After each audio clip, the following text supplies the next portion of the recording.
नमस्कार, स्वागत है आपका द वीक ऑफ शो देख रहे हैं आप। मैं हूं आपके साथ Prashita Sharma. The week of show में हम बात करने वाले हैं हफ्ते भर की सियासी उठापटक के बारे में।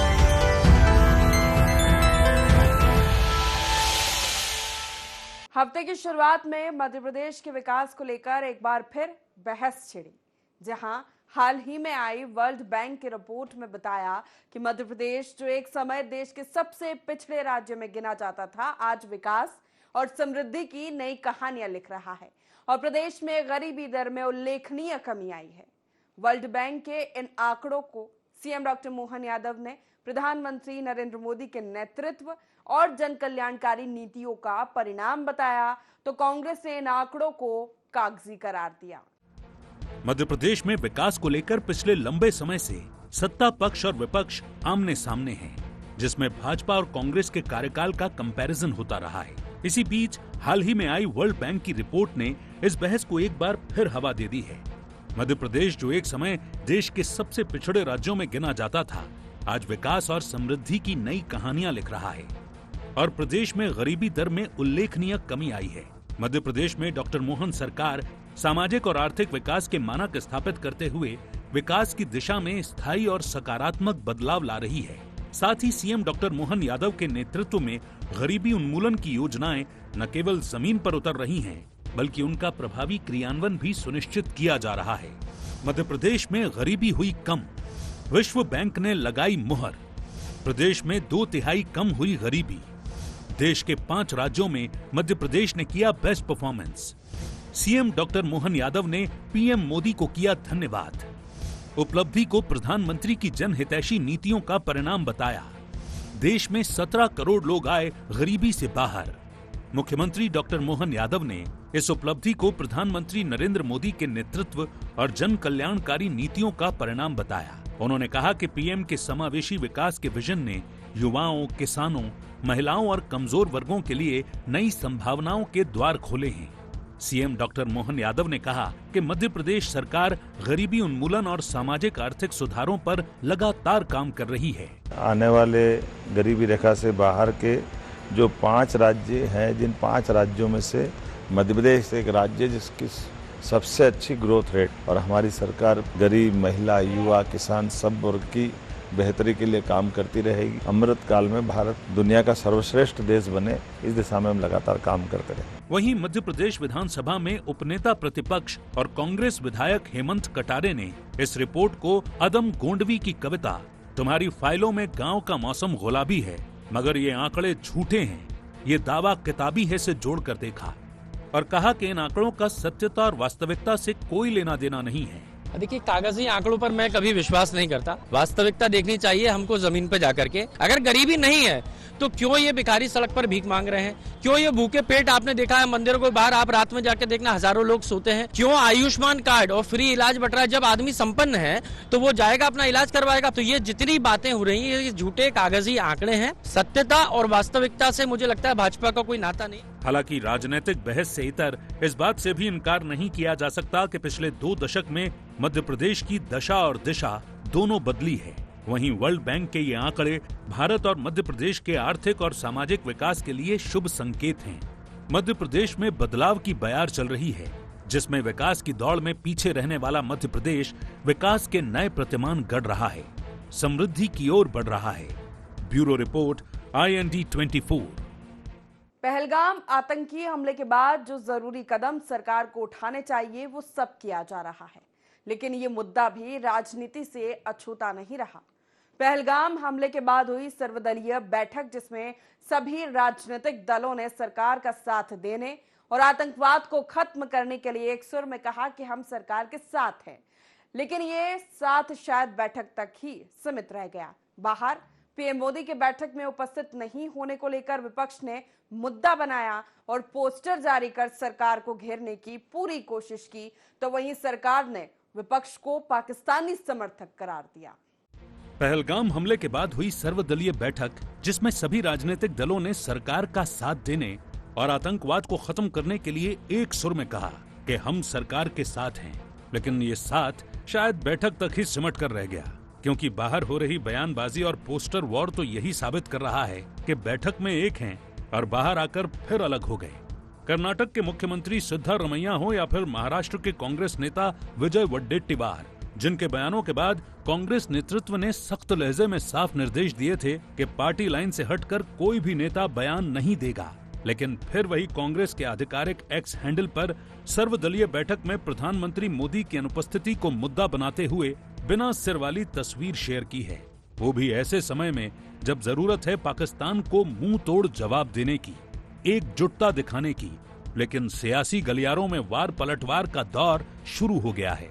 पोस्ट पर पलटवार करते हुए भाजपा के राष्ट्रीय प्रवक्ता गौरव भाटिया ने कांग्रेस को लश्कर पाकिस्तान बताते हुए कहा कि कांग्रेस और आतंकियों की सोच एक जैसी है और पाकिस्तान में वाहवाही लूटने के लिए कांग्रेस ऐसा कर रही है। भारत की राष्ट्रीय पार्टी अपने दोहरे चरित्र को यहाँ पे जग जाहिर करती है और लश्कर पाकिस्तान कांग्रेस बन जाती है। ये जो तस्वीर है ये सारे देशवासी देखेंगे और आज कांग्रेस की थू-थू हो रही है। बीजेपी सांसद और पूर्व केंद्रीय मंत्री अनुराग ठाकुर ने भी कांग्रेस को आड़े हाथों लिया और कहा कि कांग्रेस और उनके नेताओं की क्या मजबूरी है कि वे पाकिस्तान के बोल रहे हैं और पाकिस्तान का समर्थन क्यों कर रहे हैं। कांग्रेस और कुछ विपक्षी दलों की क्या मजबूरी है कि पाकिस्तान के बोलने जरूरी है, पाकिस्तान का समर्थन करना जरूरी है? क्या उनको भारत के लोगों का खून बहता, इस पर उनका खून खौलता नहीं है? क्या पाकिस्तान से बदला लेने का उनका दिल करता नहीं है? क्यों पाकिस्तान के बोलते हैं? ये कैसी सोच है? वहीं इस पूरे मामले को लेकर कांग्रेस सांसद जयराम रमेश ने कहा कि हमारी सर्वदलीय बैठक की मांग के बाद भी प्रधानमंत्री मोदी वहां नहीं आए, बल्कि उसके बाद उन्होंने बिहार में जाकर चुनाव रैली में हिस्सा लिया। हमने 22 तारीख को ही मांग की थी सर्वदलीय बैठक बुलाया जाए प्रधानमंत्री के नेतृत्व में। प्रधानमंत्री नहीं, हालांकि प्रधानमंत्री आए 24 तारीख को वापस और बिहार में चुनावी भाषण देने के लिए चले। चुनावी भाषण के लिए वक्त है उनको, पर सर्वदलीय बैठक में आने के लिए उनके लिए मौका नहीं, वक्त नहीं है। राजनीति में प्रतीकों का अपना महत्व होता है। एक शब्द, एक संकेत या फिर एक तस्वीर जनता की सोच और भावनाओं की दिशा बदल सकती है। वहीं ऐसे समय में जब देश को एकजुट होकर दुश्मन और आतंकवाद के खिलाफ खड़े होने की जरूरत है, क्या देश के प्रधानमंत्री के लिए ऐसी पोस्ट करना सही है? और इस सब के बीच इंसाफ की उम्मीद लगाए देश की जनता पर क्या असर पड़ेगा? Bureau report, IND 24। इस हफ्ते केंद्र सरकार ने एक बड़ा फैसला लिया, वो था जाति जनगणना का, जिसकी मांग विपक्ष लंबे समय से उठा रहा है। तो केंद्रीय कैबिनेट ने मूल जनगणना के साथ जाति की गिनती को भी मंजूरी दे दी और सियासी फिजा में जाति जनगणना का मुद्दा फिर सुनाई देने लगा। लेकिन केंद्र सरकार ने विपक्ष पर इस मुद्दे पर अपनी राजनीति चमकाने का प्रयास बताया और सरकार के इस फैसले को देश हित में बताया। साल 2024 के लोकसभा चुनाव में जातीय जनगणना का मुद्दा सियासी गलियारों में बार बार सुनाई दिया। इसी मुद्दे को लेकर कांग्रेस और इंडी गठबंधन जनता के पास गई। जातीय जनगणना एक अरसे से देश की सियासी फिजा को बदलता रहा है। राजनीतिक दलों की ओर से जातीय जनगणना की मांग लंबे समय से की जा रही है और इस पर सियासी रोटियां भी खूब सेकी गई हैं। वहीं लोकसभा चुनाव में कांग्रेस ने तो सरकार बनने पर जाति जनगणना का वादा भी किया था। वहीं बीजेपी और मोदी सरकार कहती रही कि जब समय आएगा इस पर फैसला लिया जाएगा। लेकिन अब केंद्रीय कैबिनेट की बैठक में बड़ा फैसला हुआ है, वो ये कि मूल जनगणना के साथ जातीय जनगणना भी की जाएगी। कैबिनेट ब्रीफिंग में केंद्रीय मंत्री अश्विनी वैष्णव ने जनगणना को लेकर पूरी जानकारी दी। साथ ही कांग्रेस पर इसका राजनीतिक लाभ लेने का आरोप लगाते हुए कहा कि कांग्रेस ने सिर्फ अपने फायदे के लिए इसका इस्तेमाल किया। मोदी कैबिनेट ने लिया अहम फैसला, जाति जनगणना पर केंद्र का फैसला। जाति जनगणना कराएगी मोदी सरकार, अगली जनगणना के साथ ही होगी जाति जनगणना। आजाद भारत में पहली बार होगी जाति जनगणना। CCPA ने दी जाति जनगणना को मंजूरी। केंद्रीय मंत्री अश्विनी वैष्णव ने कहा, सामाजिक ढांचे को नहीं होगा नुकसान। कुछ राजनीतिक दलों ने जाति जनगणना पर की राजनीति। कांग्रेस ने नहीं करवाई जाति जनगणना। कांग्रेस ने सिर्फ सियासी लाभ के लिए कराया सर्वे। जाति जनगणना पर कांग्रेस ने भ्रम फैलाया। समिति ने यह निर्णय लिया है कि जातियों की गणना को आने वाली जनगणना में सम्मिलित किया जाए। यह इस बात को दर्शाता है कि वर्तमान सरकार देश और समाज के सर्वांगीण हितों और मूल्यों के लिए प्रतिबद्ध है। जाति जनगणना की मांग नई नहीं है। पूर्व प्रधानमंत्री डॉक्टर मनमोहन सिंह के नेतृत्व में यूपीए 2 के शासन काल में भी जाति आधारित जनगणना की मांग जोर शोर से उठी थी। इसी क्रम में सरकार ने 2011 में सामाजिक, आर्थिक और जाति जनगणना भी करवाई थी, लेकिन उसमें इकट्ठे किए गए जाति संबंधी आंकड़े अभी तक जारी नहीं किए गए। लोकसभा में नेता विपक्ष राहुल गांधी भी लंबे समय से इस मुद्दे को उठाते रहे हैं। वहीं मोदी सरकार के इस फैसले के बाद कांग्रेस स्वागत करते हुए श्रेय लेने और घोषणा के क्रियान्वयन पर संदेह जता रही है। सेंसस को डिले किया है और अपोज किया था। हम इस को वेलकम करते हैं, ये हमारा विजन है, इन्होंने अडॉप्ट किया, बहुत अच्छा।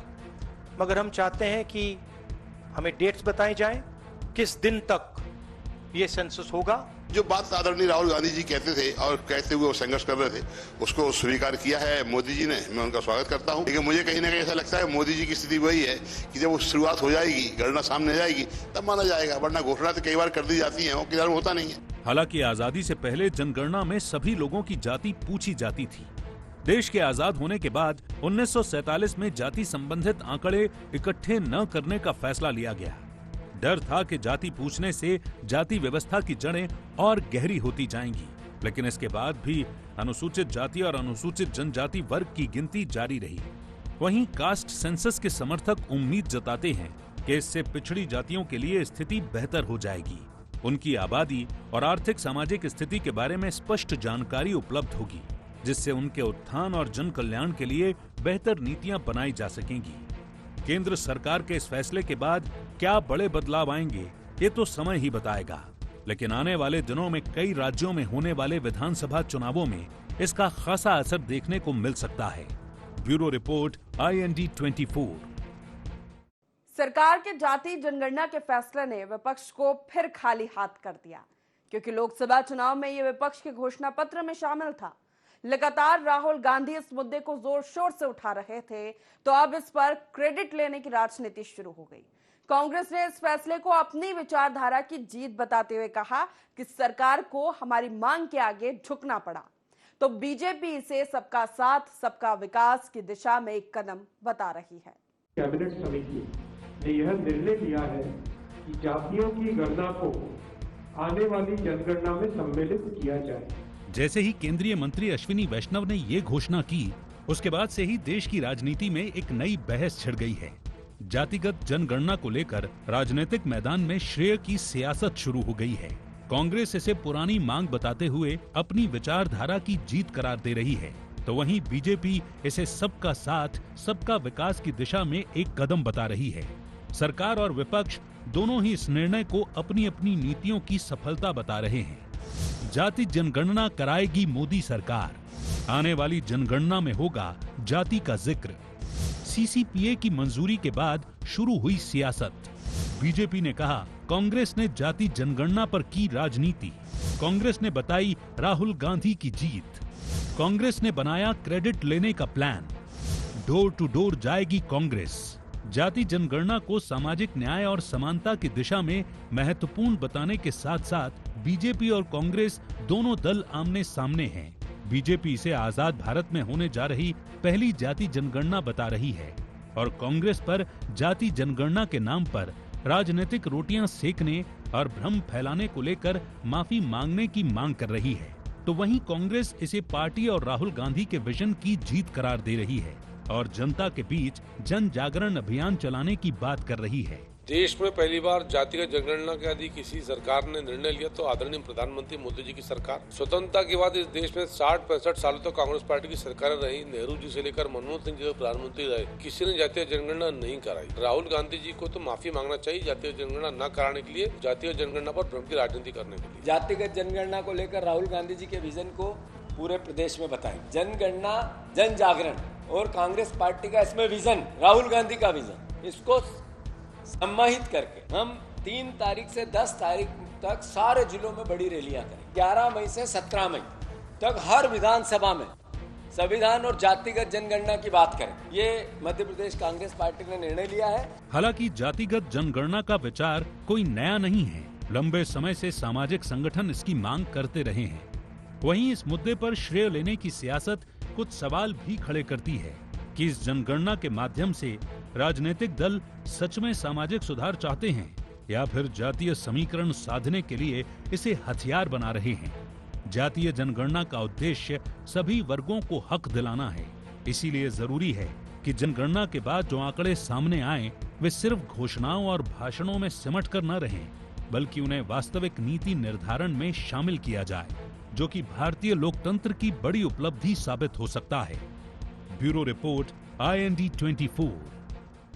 राजधानी भोपाल में हुए लव जिहाद के खतरनाक खेल के खुलासे ने सबको चौंका दिया, जहां 6 मुस्लिम लड़कों की गैंग ने हिंदू लड़कियों को अपने जाल में फंसाया और उनका शारीरिक शोषण किया।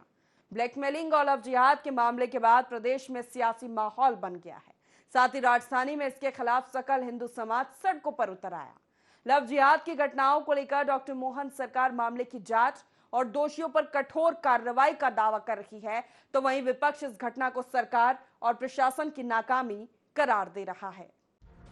प्रेम मानव जीवन की सबसे कोमल, निर्मल और सार्वभौमिक भावना मानी जाती है, लेकिन लव जिहाद जैसे शब्द प्रेम और विश्वास की नींव को कमजोर करते हैं। इन दिनों मध्य प्रदेश की राजनीति में लव जिहाद एक बार फिर चर्चा का केंद्र बना हुआ है। सरकार इसे सांस्कृतिक सुरक्षा का मुद्दा बता रही है, तो वहीं विपक्ष इसे ध्रुवीकरण का औजार मान रहा है। लव जिहाद जैसे शब्द जन्म लेते ही प्रेम का उद्देश्य भ्रमित कर देते हैं और रिश्तों में पारदर्शिता और भरोसे पर संदेह पैदा करते हैं। हाल ही में राजधानी भोपाल के एक निजी कॉलेज में छात्राओं के साथ हुए रेप, ब्लैकमेलिंग और लव जिहाद के मामले के बाद प्रदेश में सियासी माहौल बन गया है। साथ ही राजधानी भोपाल में इसके खिलाफ सकल हिंदू समाज 26 प्रमुख चौराहों पर विरोध प्रदर्शन कर रहा है। लव जिहाद की घटनाओं को लेकर डॉक्टर मोहन सरकार मामले की जांच और दोषियों को देश के किसी भी कोने से पकड़कर उन पर कठोर कार्यवाही का वादा कर रही है और मध्य प्रदेश की धरती पर अपराध और अपराधियों की नो एंट्री की बात कर रही है। तो वहीं विपक्ष इस घटना को सरकार और प्रशासन की नाकामी करार दे रहा है। हमारी सरकार ने किसी प्रकार के जिहाद की, लव जिहाद की मध्य प्रदेश की धरती पे अनुमति नहीं दी है और जो भी करता पाया जाएगा हम उसको छोड़ने वाले नहीं है। वो किसी स्थान पर भी हो, जो अपराध करेगा उसको दंड मिलेगा। वो राज्य के अंदर भी है या राज्य से भागा है तो हमारी पुलिस उसको हर जगह से पकड़ के लाएगी। मध्य प्रदेश सुशासन के लिए जाना जाता है, इसलिए अपराध और अपराधियों की यहाँ जगह नहीं है। जहाँ पर ये केस हो रहा था वो होटल, वो ढाबा, वो रेस्टोरेंट क्या है मैंने नहीं देखा। अभी इतनी बड़ी घटना के बाद उसको ध्वस्त क्यों नहीं किया गया? जिम्मेवारी बीजेपी के पास। अगर ऐसा हो रहा तो जितने दोषी वो उतनी दोषी बीजेपी की सरकार है। मामले के बाद भोपाल सांसद आलोक शर्मा का बयान भी सामने आया। उन्होंने दोषियों के हाथ पैर तोड़कर उनकी नसबंदी की बात कही।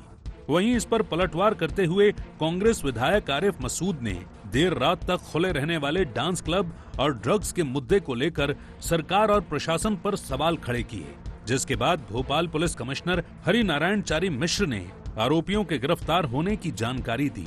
साथ ही घटना में किसी भी संस्थान की भूमिका पाए जाने पर प्रशासनिक कार्यवाही की बात कही। जिस प्रकार से नाम बदलकर हिंदू समाज की बेटियों के साथ दोस्ती करना और इसके बाद उनके साथ गलत हरकत करना, अश्लील हरकत करना, मैं मांग करूंगा कि आने वाले समय के अंदर इनके लिए नसबंदी कानून बनना चाहिए। जिनकी नसबंदी करा रहा हो तो करा दो तुम लाके, लेकिन पहले असल नसबंदी जो ड्रग्स की कराना है, जो ड्रग्स इतवारा से भी बिक रहा है, शहर को गुमराह कर रहा है, प्रशासन एडमिनिस्ट्रेशन का दिमाग बांटने का काम कर रहा है। इस घटना से जुड़े जितने भी पहलू हैं, जितने भी जुड़े तथ्य हैं, सब पर पुलिस कार्रवाई कर रही है और बहुत ही सख्त कार्रवाई सुनिश्चित की जाए। तो लगभग 5 आरोपी गिरफ्तार हो चुके हैं। आज लव जिहाद न केवल राजनीतिक विमर्श का हिस्सा है, बल्कि सामाजिक ताने बाने में भी इसकी गूंज सुनाई दे रही है। जहां एक ओर लव जिहाद समाज और रिश्तों में पनपती असुरक्षा और अविश्वास को उजागर करता है, तो वहीं दूसरी ओर ये राजनीतिक मंचों और भाषणों के लिए वैचारिक ईंधन का भी काम कर रहा है। लव जिहाद की अवधारणा प्रेम जैसे पवित्र भाव का तो अनर्थ करती ही है, साथ ही समाज को बांटने का भी काम करती है। इसीलिए जरूरी है कि समाज ऐसे मूल्यों को बढ़ावा दे जिससे युवा पीढ़ी प्रेम के सच्चे अर्थ और महत्व को समझे। और इस वैचारिक रोग के लिए न सिर्फ सरकारों को जिम्मेदार ठहराएं, बल्कि संस्कारों में पनपते खोखलेपन पर भी ध्यान दें। Bureau report, IND 24। गांवों को भारत की आत्मा कहा जाता है और गांव की रीढ़ मानी जाती है कृषि। मध्य प्रदेश जो देश का अन्नदाता राज्य है, जिसकी अर्थव्यवस्था का प्रमुख आधार कृषि है। डॉक्टर मोहन यादव सरकार किसानों के जीवन को केंद्र में रखकर विकास की रूपरेखा तैयार कर रही है। प्रदेश में अब किसान मेलों और एग्री हॉर्टी एक्सपो के माध्यम से कृषि क्षेत्र में नया अध्याय लिखा जा रहा है, तो वहीं कांग्रेस इस आयोजन पर सवाल खड़े कर रही है और खेती को लाभ का धंधा बनाने के सरकार के संकल्प को जुमला करार दे रही है। गांवों को भारत की आत्मा कहा जाता है और गांवों की रीढ़ मानी जाती है कृषि। मध्य प्रदेश जो देश का अन्नदाता राज्य है, जिसकी अर्थव्यवस्था का प्रमुख आधार आज भी कृषि है। यहाँ की मिट्टी, नदियाँ और किसान सदियों से भारत की खाद्य सुरक्षा के आधार स्तंभ रहे हैं। मध्य प्रदेश में किसान सिर्फ अन्न ही नहीं उपजाते, बल्कि आत्मनिर्भर भारत के सपने की नींव भी रखते हैं। ऐसे में डॉक्टर मोहन यादव सरकार किसानों के जीवन को केंद्र में रखकर विकास की रूपरेखा तैयार कर रही है, जिससे मध्य प्रदेश कृषि के क्षेत्र में एक आदर्श राज्य बनने की राह पर है। मध्य प्रदेश मुख्यमंत्री डॉक्टर मोहन यादव के दूरदर्शी नेतृत्व में अब किसान मेलों और एग्री हॉर्टी एक्सपो के माध्यम से कृषि क्षेत्र में नया अध्याय लिखने जा रहा है। और इसी क्रम में उन्नत कृषि और किसानों की समृद्धि के लिए मंदसौर जिले में वृहद कृषि मेले का आयोजन किया गया, जिसमें मध्य प्रदेश की कृषि नीतियों और खेती के नवाचारों को प्रदर्शित करते हुए प्रदेश को उद्यमिता के क्षेत्र में आगे बढ़ाने के लिए पहल की गई। एक्सपो में उन्नत कृषि तकनीक और फूड प्रोसेसिंग की जानकारी दी गई। सीएम डॉक्टर मोहन यादव ने 2 दिवसीय राज्य स्तरीय कृषक सम्मेलन एवं कृषि उद्योग समागम का शुभारंभ कर करोड़ों रुपए के विकास कार्यों की सौगात दी। मंदसौर में कृषि उद्योग समागम का आयोजन, सीएम डॉक्टर मोहन यादव ने किया शुभारंभ, विकास कार्यों की दी सौगात। सीएम का कृषि उद्यानिक क्षेत्र में नवाचार पर जोर। किसानों के अथक परिश्रम से मध्य प्रदेश की कृषि विकास दर बढ़ी। पराली न जलाने की सीएम ने की अपील। मंदसौर का संतरा अपने नाम से बिके। टमाटर, प्याज, लहसुन जैसी फसलों की हो प्रोसेसिंग। किसानों को पूरी सहायता देगी सरकार। खेती से कारखाना और कारखाने से आपकी समृद्धि, प्रदेश की समृद्धि। उन्नत खेती के आधार पर खेती को उद्योग का दर्जा दिलाने का ये अभियान हमारा चला हुआ है। अपना राज्य आर्थिक रूप से संपन्न हो रहा है। सारे किसानों की जिंदगी बदलने वाली है। वहीं कांग्रेस ने इस आयोजन पर सवाल खड़े किए और खेती को लाभ का धंधा बनाने के सरकार के संकल्प को जुमला करार दिया। ये एक नया जुमला है। इसके पहले बीजेपी को इस बात का जवाब देना चाहिए कि मध्य प्रदेश में 3 बार कृषि कैबिनेट की गई, करोड़ों रुपए के विज्ञापन छपवाए गए कि अब कृषि में जो है आकाश से अमृत की वर्षा होगी, खेत जो है सोना उगलेंगे। अलग से कैबिनेट कृषि के लिए कहाँ गई वो सब चीजें? अभी भी कह रहे हैं कि कृषि को बढ़ावा देने के लिए 3 कृषि कैबिनेट में बढ़ावा नहीं दे पाए। ये जो है केवल जुमले रोज रचने में मास्टर लोग हैं। डॉक्टर मोहन यादव सरकार ने खेती किसानी को सिर्फ कृषि मंत्रालय तक सीमित नहीं, बल्कि प्रदेश की अर्थव्यवस्था का आधार मानकर विकास का मूल मंत्र बनाया। डॉक्टर मोहन यादव सरकार की कृषि नीतियां केवल योजनाओं का पुलिंदा नहीं, बल्कि किसानों के जीवन की वास्तविक चुनौतियों से संवाद करती दूरदर्शी पहल हैं। वहीं कृषि क्षेत्र में तकनीक का विकास आज की ही नहीं, बल्कि आने वाली पीढ़ियों के भविष्य की जरूरत है। हालांकि मंदसौर कॉन्क्लेव का लाभ किसानों को कितना मिलेगा, ये तो आने वाला वक्त ही बताएगा। फिलहाल तो कांग्रेस इस पर सवाल खड़े कर इसकी सफलता पर संदेह जता रही है। Bureau report, IND 24। तो द वीक ऑफ शो में फिलहाल इतना ही। आप बने रहिए IND 24 के साथ। नमस्कार।